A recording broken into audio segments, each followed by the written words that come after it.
یہ ایک آداب خداوندی کے طریقے کے اوپر ہے. ہمیں اس آداب خداوندی اور اللہ کے غصے سے نجات پانے کے لیے ہم مذہبی اعتبار سے یہ بات کہتے ہیں کہ صدقہ سب سے بڑی چیز ہے جو اللہ کے غصے کو ٹھنڈا کرنے والی ہے. ہمارے آقا حضرت محمد صلی اللہ علیہ وسلم نے فرمایا ہے کہ صدقہ کرنا یہ اللہ کے غصے کی آگ کو ٹھنڈا کر دیتا ہے.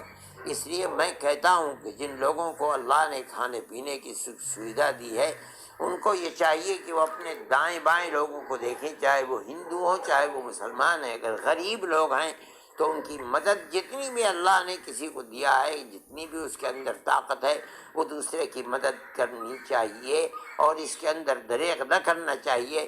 مجھے توقع ہے کہ ہمارے اس عمل سے اللہ تعالیٰ کا غصہ جو ہمارے گناہوں کی بنیاد کے اوپر آیا ہے، اللہ کا غصہ ٹھنڈا ہوگا اور دنیا کو اس سے راحت مل سکے گی.